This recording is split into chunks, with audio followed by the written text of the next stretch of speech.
Alhamdulillah, Ustadzah Oki Setiana Dewi sudah nyampe di pelataran Masjid Gunung Sahari Indah. Ini beliau sudah nyampe ini. Ini didampingi oleh takmir Masjid Gunung Sahari Indah ini.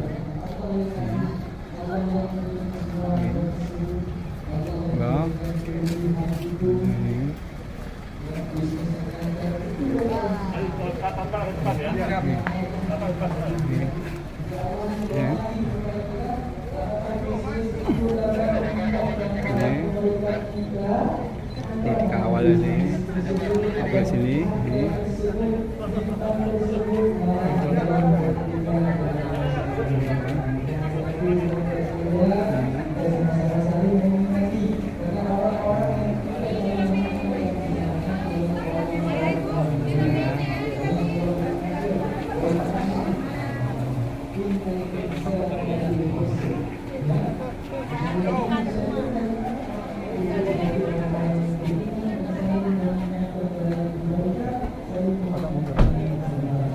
Alhamdulillah, ini Ustadzah Oki sudah nyampe ini, sambut dengan ini. Alhamdulillah ini, alhamdulillah ya Allah.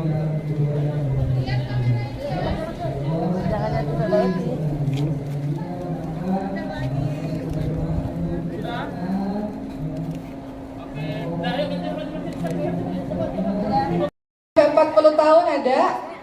Oh, saya yakin nih mayoritas ibu-ibu sepuh nih di sini nih. Coba usia 40 tahun ke atas, 50 tahun kan, bener kan? 40, 50, 60. Nah ini seusia ibu saya ini, jangan-jangan nih. Masya Allah, saya senang sekali di Surabaya karena saya juga punya Pak D, ayah kakaknya, masnya ayah saya, kakaknya ayah saya juga tinggal di Surabaya. Jadi kalau ke Surabaya itu sekaligus berkunjung ke rumah saudara sebetulnya. Baik ibu-ibu yang saya cintai karena Allah SWT, semoga semua dalam keadaan sehat. Hari ini kita membahas mengenai, tema kita adalah menjadi ibu yang salihah, menjadi ibu yang luar biasa. Saya mau cerita dulu sedikit lagi, boleh ya Bu, berkenaan dengan seorang ibu. Ketika saya safari dakwah, ibu sekalian, itu biasanya banyak orang menitipkan doa. Kan biasanya kalau setiap selesai ceramah tuh kita berdoa bersama-sama. Banyak doa yang dibisikkan kepada saya adalah salah satunya doa ingin mendapatkan keturunan. Ternyata banyak orang yang Allah berikan ujian dalam kehidupan, sudah berbelas-belas tahun, berpuluh tahun menikah juga belum dikaruniai anak. Di dalam Al-Quran juga begitu. Kita lihat bagaimana Nabi Zakaria alaihissalam sampai usia tua juga belum mendapatkan anak, diuji dengan belum datangnya kehadiran buah hati. Atau kita lihat Nabi Ibrahim alaihissalam juga ketika menikah dengan Siti Sarah sampai lama belum dikaruniai anak. Atau keluarganya Imran, ibunya Siti Maryam juga dulu berdoa terus agar dikaruniai anak. Jadi banyak yang mengalami hal-hal seperti ini. Namun kita lihat ibu-ibu sekalian, ibu-ibu kita semua, Allah mudahkan untuk Allah hadirkan buah hati dalam keluarga kita, betul? Artinya yang ingin saya sampaikan adalah banyak-banyaklah bersyukur kepada Allah Subhanahu wa Ta'ala. Dikala banyak rumah tangga orang lain yang belum dikaruniai anak, rumah tangga ibu-ibu, rumah tangga kita semua Allah berikan anak. Bersyukurlah dengan cara apa? Dengan cara sungguh-sungguh dalam mendidiknya, menjaganya, membuatnya menjadi orang yang saleh, menjadi anak yang menjadi kebanggaan bagi Allah dan Rasulnya. Cara bersyukur adalah betul-betul mendidik anak itu sehingga anak itu menjadi anak-anak yang taat kepada Allah. Kedua, banyak keluarga di luar sana yang Allah karuniakan anak-anaknya memiliki berbagai macam penyakit sejak dia lahir. Ada anak-anak dengan kebutuhan khusus, anak-anak spesial, anak-anak kelainan langka. Ibu-ibu saya punya anak kelainan langka, namanya Sulaiman, tahu nggak Bu? Tahu ya? Kisahnya tahu nggak? Mau saya ceritain nggak sedikit?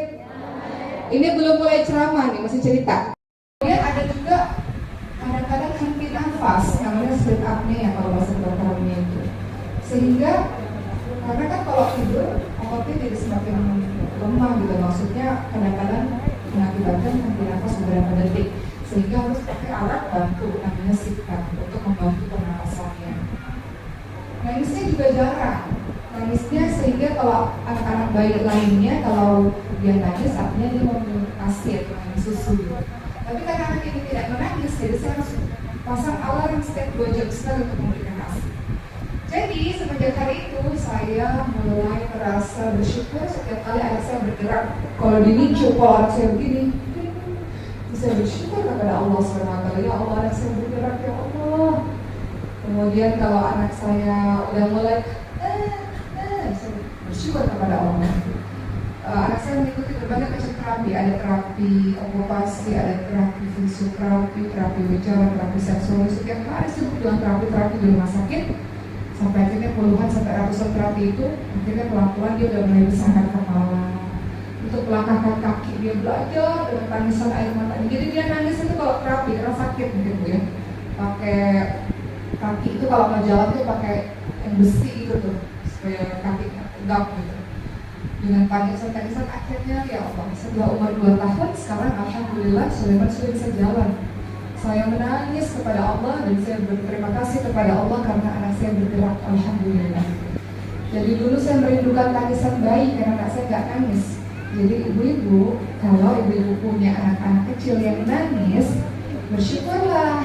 Kenapa? Karena sesuatu yang kadang-kadang kita gak suka, sesuatu yang membuat kita kesal itu diribukan oleh banyak ibu-ibu di luar sana.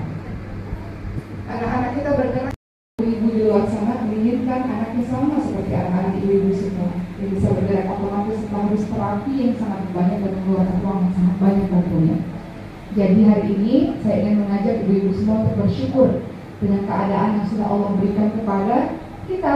Karena banyak orang-orang di luar sana berjuang untuk bisa mendapatkan anak yang sama seperti anak-anak ibu-ibu semua.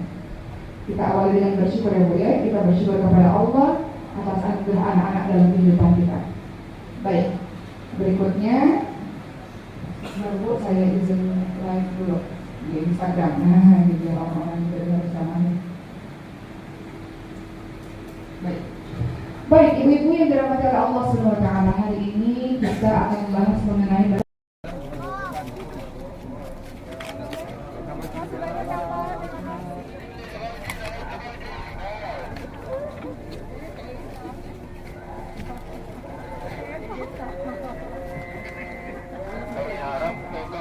merapat ke rumahnya Pak Harto.